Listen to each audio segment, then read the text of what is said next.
Hello students, good morning. कैसे हैं आप लोग? शायद ठीक होंगे, राइट। अभी तक हम लोगों ने नंबर सिस्टम में बात की थी लास्ट क्लास में, रेशनल नंबर इरेशनल नंबर की, करेक्ट। सो जैसे मान लीजिए इरेशनल नंबर में कहा था कि भाई डेसिमल के बाद में नंबर नॉन टर्मिनेटिंग होगा और नॉट रिपीटिंग होगा। तो वैसे ही रेशनल नंबर की बात भी अगर आप करें तो रेशनल नंबर का भी यहाँ लिख सकते हैं परिभाषा। वैसे मैंने बता तो दिया था आपको। रेशनल नंबर का जो डेफिनेशन होगा वो क्या हो जाएगा? रेशनल नंबर को हम लोग किससे डिनोट करते हैं? क्यू से। और इरेशनल नंबर को किससे डिनोट करते हैं? क्यू कॉम्प्लीमेंट से। सो रेशनल नंबर का एक बात तो आपको बता दिया कि ऐसा नंबर जो p बाई क्यू की फॉर्म में लिखा जा सके और जो p बाई क्यू की फॉर्म में ना लिखा जा सके वो इरेशनल होगा, जहां q का मान क्या नहीं होना चाहिए? 0। सही है कि नहीं? हाँ, ठीक है। तो आफ्टर डेसिमल पॉइंट, इसका दूसरा definition, after decimal point digits are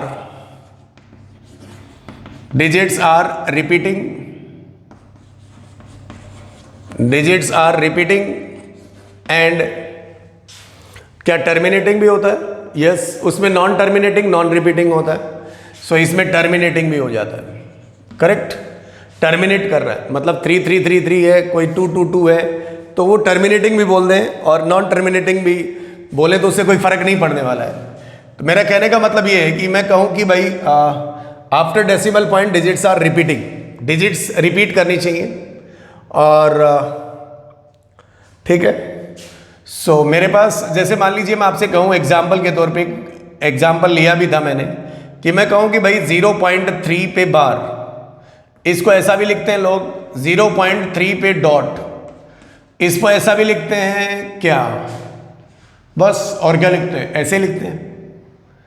तो इसका मतलब क्या है? 0.3 के ऊपर डॉट है, इसका मतलब क्या है? इसका मतलब ये है कि भाई 0.33333 है, ऐसे। Digits are repeating. तो अगर मान लीजिए इस टाइप के डिजिट्स को अगर हमको p बाई क्यू की फॉर्म में लिखना है तो कैसे लिखेंगे इस टाइप के डिजिट्स को? तो हमारे पास इस डेसिमल के बाद कितना डिजिट रिपीट कर रहा है? एक डिजिट कर रहा है, एक डिजिट रिपीट कर रहा है। तो अगर एक है तो इस एक नंबर को हम लोग इधर लाना चाहेंगे, इस 3 को इधर लाना चाहेंगे डेसिमल के पहले। इसका मतलब अगर इधर लाना चाहोगे तो किससे मल्टीप्लाई करना पड़ेगा? 10 से। ये मेरे पास इक्वेशन नंबर कितनी है? तो बोले 1। तो ये 10x बराबर, ये आप लोगों को आता है ये चीजें। तो 3 पॉइंट, इसको इधर शिफ्ट कर दिया आपने, 3 और ये इक्वेशन नंबर कितना? 2। इसको इसमें से घटा दिया तो 2 में से किसको सब्सट्रैक्ट कर दिया? 1 को। वी गेट, तो क्या मिलेगा? 9x बराबर 3 में से 0 गया तो 3 ही आएगा और ये सब 0 हो जाएगा। तो x बराबर कितना? 3 बटा कितना? 9। तो आंसर कितना? 1/3। तो 1/3 मतलब ये किस फॉर्म में आ गया? p बाई किस में? q फॉर्म में आ गया। ठीक है। तो डिजिट्स रिपीटिंग होनी चाहिए, किसके बाद? डेसिमल के बाद। अगर डिजिट्स रिपीटिंग नहीं है और टर्मिनेटिंग भी नहीं है तो इरेशनल नंबर के खाते में चला जाएगा। तो ये बात आपको बता दी कि भाई इरेशनल नंबर क्या होते हैं और रेशनल नंबर क्या होते हैं। क्लियर? प्राइम नंबर की बात हम लोगों ने कर ही ली और को प्राइम की बात हम लोगों ने कर ही ली, राइट। तो थोड़ा सा और आगे बढ़ते हैं हम लोग। सो अब अगर हम इसे आप उतार लीजिए, अब थोड़ा सा इसके अंदर और आगे बढ़ते हैं। तो अगर इन दोनों को मिला दिया जाए तो रियल नंबर आ जाएगा। तो रियल नंबर किसे कहते हैं हम लोग? रियल नंबर मतलब रियल नंबर को हम लोग किससे डिनोट करते हैं? तो R से। और रियल नंबर हो गया। तो रियल नंबर R बराबर Q यूनियन Q कॉम्प्लीमेंट। अगर इन दोनों को मिला दिया जाए तो हमारे पास क्या आ जाते हैं? सारे के सारे रियल नंबर आ जाते हैं। मतलब all the rational number and all the irrational number का अगर यूनियन करा दिया जाए तो रिजल्टिंग नंबर जो होता है वो रियल नंबर होता है। Is it clear? So real number line आप लोग जानते ही हैं। ये इधर प्लस इन्फिनिटी होता है और इधर कितना होता है? माइनस इन्फिनिटी होता है। ये यहां पर हम लोगों ने एक रेफरेंस पॉइंट दिखा रखा है, this is called reference point. सही बात है। सो रियल नंबर की बात यहाँ पर हो जाती है। सो रियल नंबर का मतलब जितनी भी रेशनल और इरेशनल का अगर यूनियन करा दिया जाए तो जो रिजल्टिंग नंबर आता है वो हमारे पास क्या आता है, तो रेशनल नंबर आता है। सही बात है। तो नंबर सिस्टम के बारे में तो हम लोगों ने देख ही लिया है। कॉम्प्लेक्स नंबर भी मैंने आपको एक बार बता ही दे रहा हूं। तो रियल मैथमेटिक्स का सबसे बड़ा सेट होता है वो क्या होता है, रियल नंबर होता है। इट इज द, अगर आप लिखना चाहें, it is the biggest set, it is the biggest set of real maths. ये रियल मैथ्स का सबसे बड़ा सेट होता है। It is the biggest set of real maths. Real maths में अगर सबसे बड़ा सेट पूछा जाए हमसे तो वो क्या होता है भाई, रियल नंबर होता है। Correct, real number. All the rational all the irrational number का जो सेट होता है वो हमारा रियल नंबर का सेट होता है। इसे भी मिटा दे रहे हैं, इसको भी मिटा दे रहे हैं। ठीक है, अगली बात, रियल नंबर के बाद में हम लोग बात करते हैं नंबर सिस्टम में, तो वो आता है complex number. Complex number, complex number को हम लोग सी से डिनोट करते हैं। ये कॉम्प्लेक्स नंबर होता क्या है, कॉम्प्लेक्स नंबर मतलब देखिए, सबसे पहले इस कॉम्प्लेक्स नंबर की डिस्कवरी कैसे हुई। Discovery of complex number, discovery of complex number. ठीक है भाई, हाँ, मतलब कॉम्प्लेक्स नंबर इस धरती पे कैसे आया, ये हमारी जिंदगी में कैसे आया। Correct. So discovery of complex number, तो जैसे मान लीजिए आपको कोई कहे कि भाई सॉल्व करके बताइए, सॉल्व क्या एक्स स्क्वायर माइनस 1 बराबर 0, तो बोले कौन सी बड़ी बात है साहब, सॉल्व करे देंगे। फैक्टर कर दिए इसके x minus 1 into x plus 1 बराबर 0। x का मान कितना, तो ये प्लस माइनस कितना 1। तो फिर इधर गए, फिर हमको एक और बात बताई कि भाई एक और सवाल मिला कि सॉल्व एक्स स्क्वायर प्लस 1 बराबर कितना 0, एक्स स्क्वायर प्लस 1 बराबर 0। तो हमने क्या किया, हम तो एकदम जो आज तक काम करते आ रहे थे वही इसमें किया। बोले साहब इसका अगर फैक्टर नहीं होता ना तो उसको उधर उचका दो, उचका दे रहे हैं। तो एक्स स्क्वायर बराबर कितना, तो माइनस 1। एक्स बराबर कितना, तो बोले plus minus under root minus 1। बोले साहब ये क्या है, अंडर रूट में तो कभी ऋणात्मक होता ही नहीं है, हमने कभी सुना ही नहीं है, कभी होता ही नहीं है। हाँ, अगर आपने नहीं सुना ना, यही गड़बड़ है। तो इसी का नाम इमेजिनरी नंबर होता है। कौन सा नंबर, इमेजिनरी नंबर होता है। और इस इमेजिनरी नंबर को ही हम लोग किस नाम से जानते हैं, आयोटा। आयोटा मतलब इसका नाम आई हो गया। तो यू मस्ट रिमेंबर, आज के बाद अंडर रूट के अंदर नेगेटिव नंबर इमेजिनरी होता है, मतलब अंडर रूट माइनस 1 का मतलब आयोटा होता है। आयोटा कैसा नंबर है, तो ये इमेजिनरी नंबर है।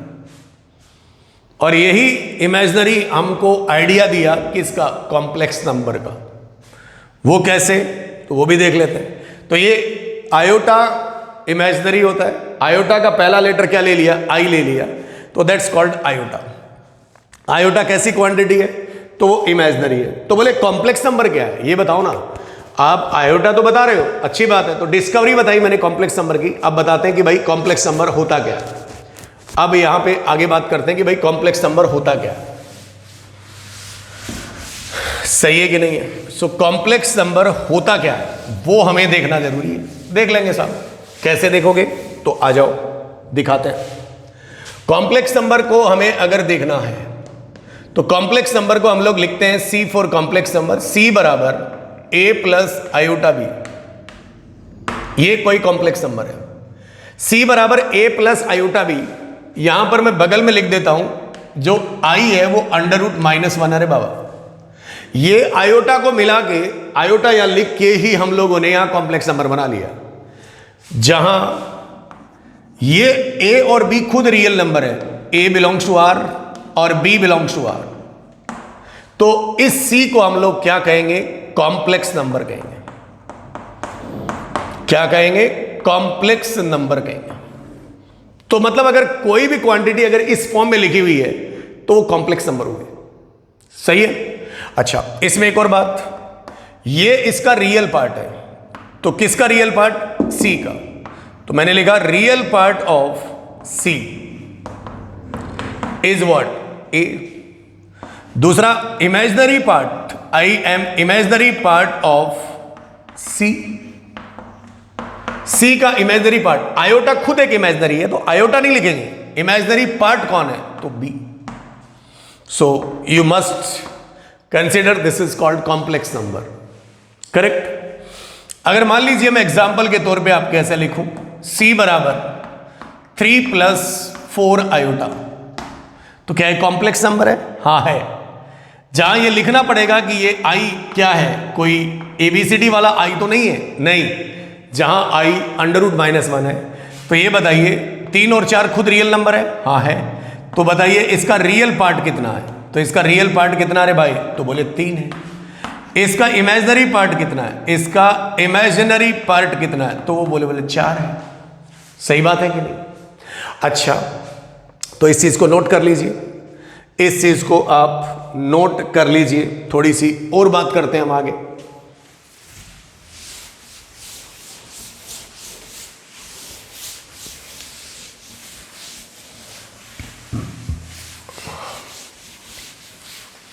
तो फिर मैंने आपसे कहा कि भाई एक और एग्जाम्पल लो, c बराबर मैंने लिखा 3, बोले क्या एक कॉम्प्लेक्स नंबर है? मैंने बोला है। इज c बराबर 3, इज c बराबर 3 कॉम्प्लेक्स नंबर? क्वेश्चन पूछ रहा हूं, क्या ये कॉम्प्लेक्स नंबर है? तो we take answer, solution, yes है। क्यों? तो मैंने लिखा बिकॉज क्या था भाई? c को हम लोग ऐसा लिख सकते हैं, 3 प्लस कितना? आयोटा 0। तो बताइए साहब, ये रियल है, ये रियल है, तो क्या ये कॉम्प्लेक्स है? तो हम इसे कॉम्प्लेक्स नंबर बोलेंगे, Cn बोलेंगे। तो बताइए इसका real part of c, RE मतलब रियल, c का रियल पार्ट कितना? तो बोले 3। इसका इमेजिनरी पार्ट ऑफ c कितना? तो वो 0।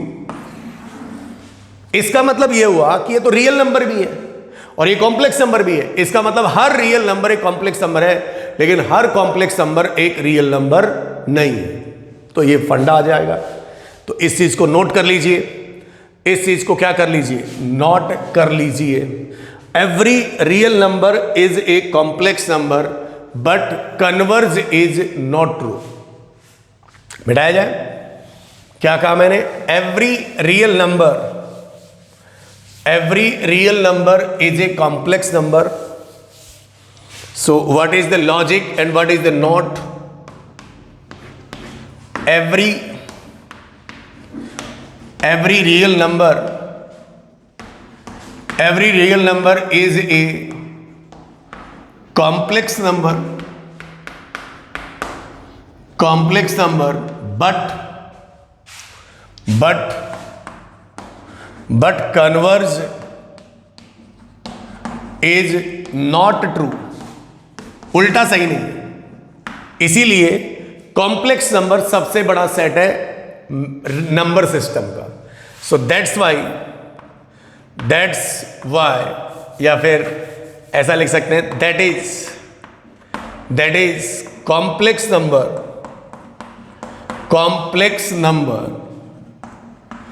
is the biggest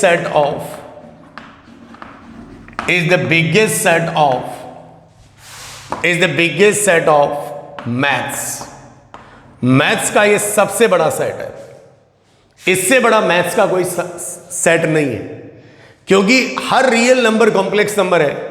तो इसका मतलब जो रियल मैथ्स की बात करते हो तो वो तो कॉम्प्लेक्स है पूरा का पूरा, लेकिन every complex number is not a real number. तो z बराबर 3 कॉम्प्लेक्स नंबर भी है, रियल नंबर भी है। z बराबर -4 रियल नंबर भी है, कॉम्प्लेक्स नंबर भी है। ठीक है, बाकी ये चैप्टर हम लोग कॉम्प्लेक्स नंबर जो चैप्टर है वो हम अभी इसी 11th क्लास में ही पढ़ेंगे, लेकिन आगे चल के कॉम्प्लेक्स नंबर एक बहुत बड़ा और एक बहुत इंटरेस्टिंग टॉपिक है, एक इंटरेस्टिंग हमारे पास एक टॉपिक है, इसको हम लोग पढ़ेंगे। करेक्ट? तो इसे आप जल्दी से उतार लीजिए।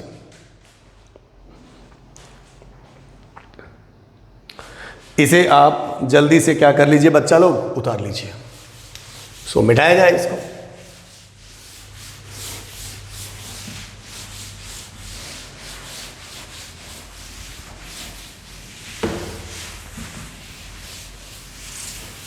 नेक्स्ट हम कुछ क्वेश्चंस करते हैं।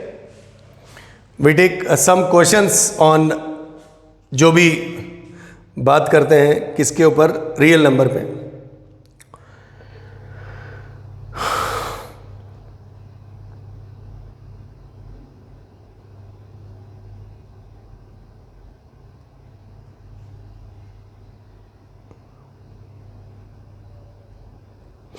चलिए, we take some questions on it. चलिए कुछ क्वेश्चंस किए जाएं। क्वेश्चंस इन द सेंस, जैसे मान लीजिए कुछ क्वेश्चन करते हैं इसे, ठीक है, फिर साथ में लॉजिक भी पढ़ेंगे। मेरे पास एक सीट आ रही है तो इसे सॉल्व कर लिया जाए। तो सबसे पहले एक सवाल पूछा आपसे कि भाई फाइंड द वैल्यू ऑफ 8 की पावर 5/3 पहला। दूसरा 4 की पावर -5/2। ठीक है, करेक्ट। और तीसरा है multiply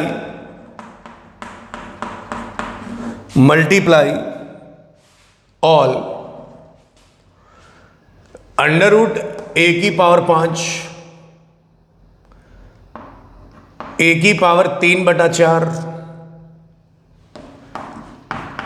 fourth root of a की पावर -5 एंड 1/a की पावर -3। तो बस फटाफट सॉल्व करते हैं सवाल।